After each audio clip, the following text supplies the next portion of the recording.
नमस्कार साथियों, law order and civil rights YouTube channel में आपका स्वागत है, अभिनंदन है। दोस्तों, आपको एक खबर बता रहे हैं जो यूजीसी नेट जून 2019 के लिए तैयारी कर रहे हैं। आप एक बात स्पष्ट रूप से समझ जाइए कि अब ये एप्लीकेशन फॉर्म आएगी कब कब से हम जून 2019 के लिए अप्लाई कर सकते हैं। नेशनल टेस्टिंग एजेंसी के द्वारा कब एप्लीकेशन के लिए नोटिफिकेशन जारी किया जाएगा। ऐसे विश्वसनीय सूत्रों से ज्ञात हुआ है कि फरवरी 2019 में जून 2019 के लिए नेशनल टेस्टिंग एजेंसी के द्वारा नोटिफिकेशन जारी किया जाएगा। सबसे पहली बात तो इस बात को सुनिश्चित हो जाइए कि ये जनवरी का लास्ट वीक चल रहा है और फरवरी में ये नोटिफिकेशन आ जाएगी। ठीक है, पहली बात जो है। दूसरी बात, सबसे मेन चीजें हैं कि starting of online off application, जो ऑनलाइन फॉर्म भरने के लिए जो प्रारंभ होगा, स्टार्ट होगा, वो हो सकता है कि फर्स्ट वीक ऑफ मार्च 2019, यानी कि मार्च 2019 के फर्स्ट वीक में ऑनलाइन फॉर्म स्टार्ट हो जाएगा। ये ध्यान रखिएगा। और इसकी जो अंतिम तिथि दिया जाएगा सेकेंड वीक ऑफ द मार्च में आएगी और सेकेंड वीक ऑफ अप्रैल के सेकेंड वीक तक जो है ये ऑनलाइन फॉर्म भरने के लिए आपको जो है समय दिया जाएगा। यानी कि फर्स्ट वीक मार्च 2019 के पहला वीक में ऑनलाइन फॉर्म भराया जा सकता है और दूसरा चीजें अप्रैल के सेकेंड वीक तक जो है इसका समय रहेगा और थर्ड वीक ऑफ जून 2019 जो इसका जो एडमिट कार्ड आपको जो है मिल जाएगा और संभावित है कि इस बार जून में ना होकर जुलाई में हो सकता है। जुलाई 2019 में ये एग्जामिनेशन हो सकता है। लेकिन जो यूजीसी ने जो एक मापदंड दिया हुआ है उस मापदंड को देखने से ज्ञात होता है कि जून 2019 में एग्जामिनेशन होनी है, लेकिन जून के लास्ट वीक में या जुलाई के फर्स्ट वीक में ये एग्जामिनेशन हो सकती है। तो इसलिए हम आपको एक इंफॉर्मेशन दे रहे हैं जो वेबसाइट के माध्यम से जो हमको सूचनाएं प्राप्त हुई है, और अभी से आप तैयारी करना प्रारंभ कर दें ताकि आपको जो है कोई बाद में प्रॉब्लम क्रिएट ना करना पड़े, ज्यादा मेहनत करना ना पड़े। अभी से यदि प्रिपरेशन करते हैं तो जेआरएफ क्लियर हो सकता है। देखिए, जो नोटिफिकेशन के बाद में तैयारी करते हैं उसका नेट की संभावना ज्यादा है, लेकिन नोटिफिकेशन के पहले से यदि कोई तैयारी कर रहा है तो उसकी संभावना जो है, निकलने की संभावना जो हो सकती है वो जेआरएफ की हो सकती है। इसीलिए आप एक बात स्पष्ट रूप से समझ जाएं कि हमें जो है अभी से तैयारी करनी है फर्स्ट पेपर और सेकंड पेपर में। इसकी जो फीस होगी, इसका रिजल्ट अगस्त 2019 में निकल जाएगा और अगस्त के बाद पीएचडी और एमफिल में एडमिशन प्रारंभ होगा, जो आपके लिए बहुत ही फायदेमंद साबित होगा। दूसरा चीज है, इसका यदि फीस के बारे में बात करें तो फीस भी आपको पता होगा कि जनरल कैटेगरी के लिए 1000 रुपया, ओबीसी कैटेगरी के लिए 500 रुपया और एससी एसटी के लिए जो है 250 रुपया फीस हो सकता है, जो पुराने हिसाब से जो है। इसकी जो एलिजिबिलिटी क्राइटेरिया है कि पीजी में 55% होना नितांत जरूरी है। वही व्यक्ति अप्लाई करें जिनका पीजी में 55% की संभावना है, या वो व्यक्ति भी अप्लाई कर सकते हैं जो फाइनल ईयर के स्टूडेंट है, यानी कि थर्ड सेमेस्टर और फोर्थ सेमेस्टर में वो एग्जामिनेशन में बैठ रहे हैं, तो वो भी स्टूडेंट जो है इसमें अप्लाई कर सकता है। नियम ये है कि रिजल्ट, जब यूजीसी के रिजल्ट निकले तो उसके 2 साल के अंदर में आपका पीजी क्लियर होना जरूरी है।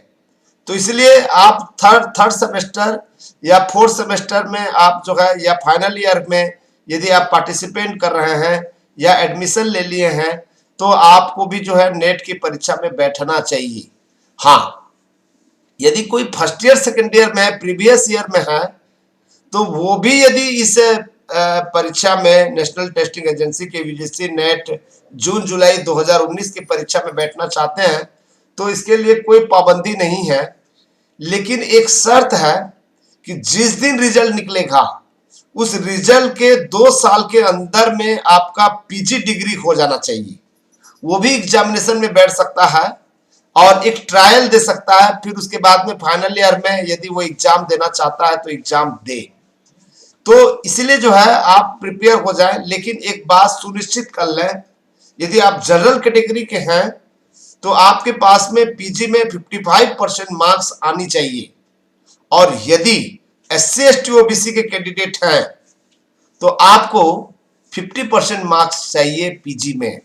लेकिन याद रखना एक बात जो है सुनिश्चित है, यदि SC ST कैंडिडेट 50% मार्क्स लाया है और नेट क्लियर किया हुआ है तो अदर स्टेट में ये सर्टिफिकेट जो है मान्य नहीं होगा।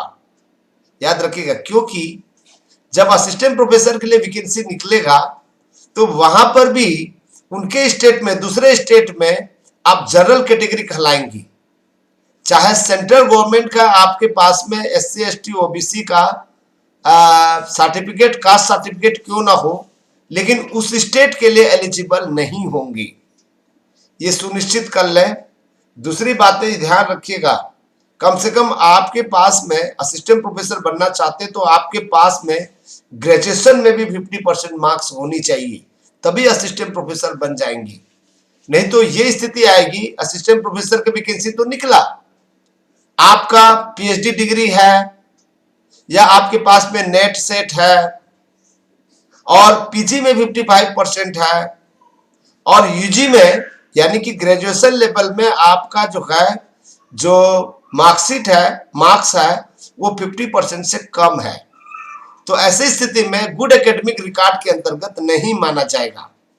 वही व्यक्ति अप्लाई करें जिनका ग्रेजुएशन में 50% हो। यदि SC ST है उस स्टेट में आपका यूजी में भी 5% छूट मिलेगा, यानी कि 45% तो होना चाहिए SC ST कैंडिडेट्स को, तभी गुड एकेडमिक रिकॉर्ड माना जाएगा, नहीं तो गुड एकेडमिक रिकॉर्ड नहीं माना जाएगा। किसी किसी यूनिवर्सिटी में हायर सेकेंडरी में भी 50% मांगा जाता है, और जहां पर हायर सेकेंडरी में 50% मार्क्स मांगे तो वहां आप अप्लाई नहीं कर सकते यदि 50% नहीं होगा हायर सेकेंडरी में। लेकिन बहुत सारी यूनिवर्सिटी जो है या जो असिस्टेंट प्रोफेसर के लिए भर्ती के लिए एजेंसी बनी हुई है, वो केवल 2 ही चीज मांगता है, याद रखिएगा, पहला पीजी में 55% या SC ST OBC है तो 50% और यूजी में भी 50% मांगता है। वही व्यक्ति एलिजिबल होगा जिसका यूजी में भी 50% से एबव होगा, अन्यथा स्थिति में आपकी योग्यता हो जाएगा बेकार। आप इतना मेहनत करेंगे, लास्ट में PhD भी कर लिए, नेट सेट भी पास कर लिए और आपका यूजी में 50% मार्क्स नहीं है, पीजी में 55% से ऊपर मार्क्स है, लास्ट में यही होगा कि पहले क्यों नहीं बताए, पहले बताए रहते तो हम न तो नेट निकालते, नेट के लिए मेहनत करते, सेट के लिए मेहनत करते, न PhD करते हैं। और जहां नहीं मांगा जाएगा वहां पर आप अप्लाई करेंगे, यानी कि यूजी में जहां पर 50% नहीं मांगा जाएगा वहां पर आप अप्लाई कर सकते हैं, लेकिन जहां मांगेगा गुड एकेडमिक रिकॉर्ड के रूप में मांगा जाएगा तो आपके पास होना चाहिए। जैसे छत्तीसगढ़ में छत्तीसगढ़ पब्लिक सर्विस कमीशन के द्वारा ये मांगा गया है योग्यता, उनका 50% मार्क्स यूजी में होना चाहिए, ग्रेजुएशन में होना चाहिए। वही व्यक्ति अप्लाई कर सकता है जिसका ग्रेजुएशन में 50% मार्क्स है। कई ऐसे कैंडिडेट हैं जिनका PhD हो गया है और उनके साथ में नेट और सेट भी है और पीजी में 55% मार्क्स भी है, लेकिन यूजी में 50% मार्क्स नहीं है, वो व्यक्ति अप्लाई नहीं कर सकता। क्यों नहीं कर सकता? इसलिए नहीं कर सकता क्योंकि योग्यता में गुड एकेडमिक रिकॉर्ड माना गया है, और गुड एकेडमिक रिकॉर्ड का मतलब होता है कि ग्रेजुएशन में भी 50% मार्क्स। हमारे पंडित रविशंकर शुक्ला यूनिवर्सिटी रायपुर छत्तीसगढ़ में जब असिस्टेंट प्रोफेसर के लिए वैकेंसी निकला था तब ये योग्यता मांगा गया था कि पीजी में 55% और यूजी में भी 55% मांगा था। यूजी में भी 55%। देखिए, इसको गुड एकेडमिक रिकॉर्ड मानता है। बहुत सारे लोग अप्लाई करने से वंचित हो गए, लेकिन किसी किसी, जैसे अभी छत्तीसगढ़ पब्लिक सर्विस कमीशन के द्वारा असिस्टेंट प्रोफेसर के लिए, जो कॉलेज में, गवर्नमेंट कॉलेज में असिस्टेंट प्रोफेसर बनने के लिए उन्होंने यूजी में 50% मांगा है और पीजी में 55%। नेट या सेट होना चाहिए, और यदि पीएचडी है, नेट सेट नहीं है, तो उसको नेट सेट में छूट मिलेगी। ये योग्यता मांगी जाती है, तभी आप नेट की परीक्षा दें, अन्यथा नेट की परीक्षा न दें। थैंक यू, नमस्कार। आपको जरूर ये इंफॉर्मेशन अच्छा लगा होगा तो जरूर शेयर कर दीजिएगा यार, शेयर कर दीजिए, लाइक कर दीजिए, और साथ ही साथ यदि आप हमारे चैनल को सब्सक्राइब नहीं किए तो सब्सक्राइब भी कर दीजिए। थैंक यू, नमस्कार।